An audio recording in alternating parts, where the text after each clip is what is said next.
Jangan sampai kita nganggap Allah zalim, aku udah ngetuk tapi enggak dibukain. Tersiksa dengan perasaan rindu, perasaan cinta, titipkan orang yang kalian cintai kepada Allah Subhanahu wa taala. Belajar untuk selalu menjaga Allah, Allah menjaga kita.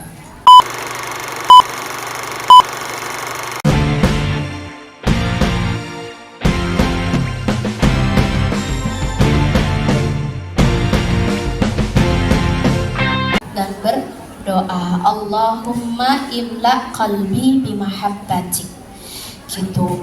So teman-teman yang dirahmati Allah, kenapa pintu langit sulit dibuka? Karena terlalu banyak hijab, ya, terlalu banyak apa ya? Hijab itu penutup, ya penutupnya seperti yang aku jelasin tadi, pikiran tertutup, perasaan tertutup, perilaku kita tertutup, akhlak kita tertutup, sehingga jangan sampai kita kayak curhat, aku udah berdoa tapi nggak segera dikabulkan. Itu mungkin ada hal-hal yang menutup. So, insya Allah kita buka pintu langit kita saat ini, detik ini ya, dengan observe diri kita. Apa nih yang bikin pintu langit tertutup? Ya, mindset aku kah, perilaku aku kah, ego aku kah, hawa nafsu aku kah, gitu. Jangan sampai kita nganggap Allah zalim, aku udah ngetuk tapi enggak dibukain. Padahal kita yang belum benar-benar layak untuk ngedapetin keberuntungan dunia dan akhirat. Jadi yang jatuh cinta setelah ini boleh bertanya detail how to-nya ya, silahkan.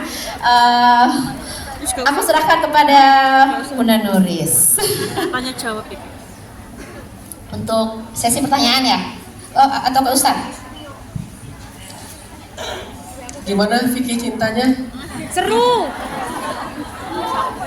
banget. Semoga apa yang disampaikan Umi Hadin tadi itu jadi satu insight ya buat kalian. Amin. Khususnya yang lagi tersiksa dengan perasaan rindu, perasaan cinta. Bukan hanya cinta bagi para jomblo ya, mungkin cinta bagi yang sudah menikah tapi LDRan gara-gara amanah kerja di Hongkong ya. Ini juga titipkan orang yang kalian cintai kepada Allah Subhanahu wa taala. Seperti Nabi Yakub menitipkan Nabi Yusuf kepada Allah. Kalau bukan karena doanya Yakub, mungkin Nabi Yusuf gak akan selamat dari banyak ujian dan fitnah. Tapi karena doa dan titipan Nabi Yakub, maka Nabi Yusuf pun selamat. Soalnya Nabi pernah bilang, Innallaha idza istudi'a syai'an hafizah. Allah itu kalau dititipkan sesuatu pasti dijaga. Baik, jadi hari ini kita udah belajar berapa hal? Saya pengen nanya dulu sebelum kita nanti masuk ke sesi tanya jawab. Udah belajar berapa hal hari ini? 3. Tentang bagaimana mengetuk pintu langit, dan salah satunya adalah untuk mengutarakan cinta. Yang pertama, gimana cara ngetuk pintu langit? Pujilah Allah dengan pujian-pujian yang indah, dengan jumlah yang banyak, disebut dengan as-sana'u 'alallah. Dalam sebuah hadis, Nabi pernah bilang gini, seandainya seluruh langit dan bumi ditaruh di sebuah timbangan, kemudian kalimat la ilaha illallah diletakkan di timbangan yang lain, sesungguhnya kalimat la ilaha illallah itu lebih berat daripada langit dan bumi. Jadi artinya, kalau kalian butuh apa aja dalam hidup, tentang urusan pribadi, keluarga, urusan harta, urusan jodoh, urusan sakit, urusan kerjaan, apapun, itu tuh nggak ada yang lebih berat bagi Allah daripada kalian mengucapkan la ilaha illallah. Artinya kalau kita berdoa, ya Allah selesaikan hajat kita, itu ringan buat Allah. Bukan sesuatu yang istimewa banget gitu buat Allah. Walaupun Allah akan menyelesaikan. Kalau kalian ingin sesuatu yang berat, sesuatu yang istimewa di sisi Allah, maka cobalah menyampaikan proposal itu dengan kalimat-kalimat yang berat di sisi Allah. Subhanallah wa bihamdi, subhanallahil azim, itu berat. Atau subhana rabbiyal azim wa bihamdi, subhana rabbiyal a'la wa bihamdi, itu berat. La ilaha illallah, itu berat. Maka kalimat-kalimat yang berat inilah yang akan membuat Allah akan menjadikan proposal kalian istimewa. Proposal hidup, proposal harta, keluarga, cinta, dan seterusnya menjadi berat karena mengucapkannya dengan kalimat-kalimat yang berat. Itu yang pertama. Yang kedua, belajar apa hari ini? Sholawat. Apa dahsyatnya sholawat? Idzan tukfa hajatuk wa yughfar laka dzambuk, itu kata-katanya. Maka Allah akan memenuhi hajat-hajatmu dan mengampuni dosa-dosamu. Itu keajaiban dari sholawat. Apapun hajat teman-teman, coba sholawat dan jadikan itu sebagai lisan kalian. Diam sebentar, sholawat. Diam sebentar, sholawat. Jadikan diri kita sebagai ahli sholawat. Nanti ketika butuh apa-apa, maka doa kita itu akan diangkat dengan sholawat. Seolah-olah yang berdoa itu Nabi Muhammad. Tahu gimana Nabi Muhammad kalau berdoa? Allah turunkan 1000 malaikat. Kalau Nabi Muhammad berdoa, gunung itu hampir diangkat oleh malaikat dan dibalikin kepada penduduk Taif. Kalau Nabi Muhammad berdoa, keluar mata air dari batu, bahkan dari jari beliau. Kalau Nabi Muhammad berdoa, bulan terbelah. Kalau Nabi Muhammad berdoa, orang yang tadinya benci kepada beliau jadi cinta kepada beliau. Artinya, siapa yang pengen doanya sedahsyat doa Nabi Muhammad, maka iringilah doanya dengan sholawat. Sehingga ketika doa kita diiringi oleh sholawat dan sholawat, maka seolah-olah yang meminta itu bukan kita, tapi Nabi Muhammad SAW. Itu dahsyatnya sholawat. Yang kedua. Yang ketiga tadi belajar apa dari Umi? Cinta. Apa kesimpulannya? Apa kesimpulannya?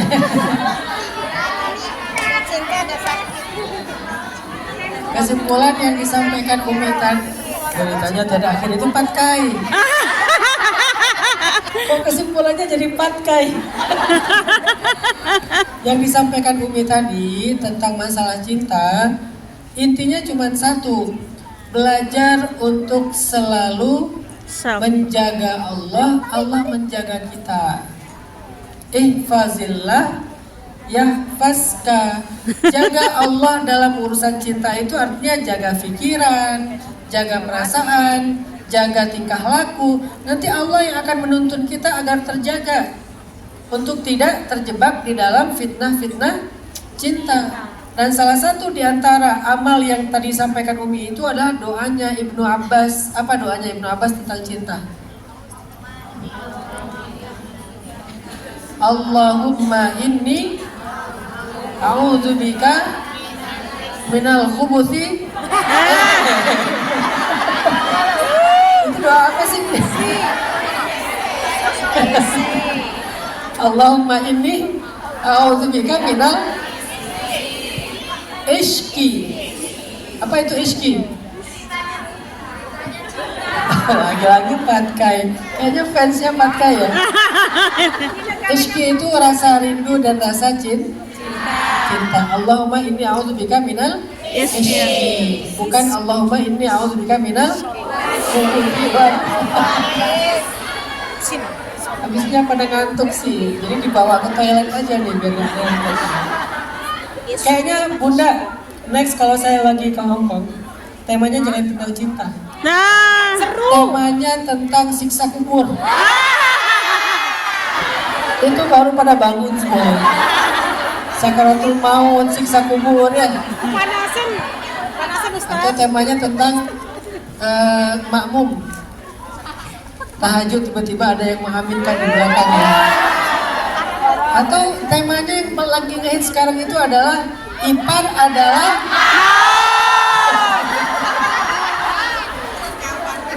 enggak.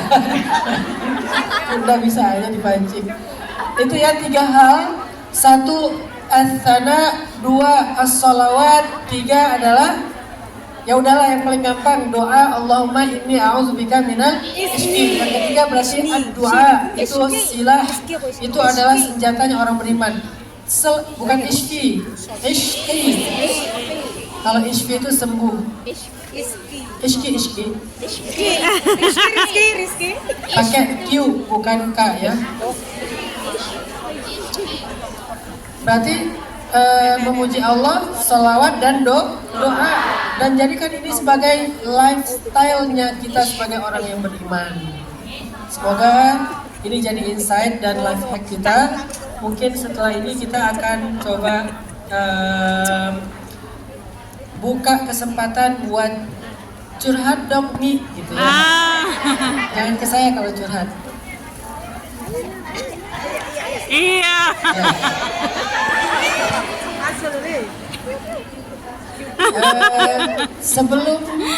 Sebelum kita buka sesi tanya jawab, saya pengen ngajak teman-teman bantu sama-sama bersama dengan Bunda Nur Istiqomah, Nuris. Saya baru tahu Nuris itu singkatan Nur Istiqomah.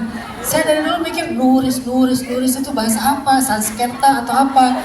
Ternyata singkatan dari Nur Istiqomah.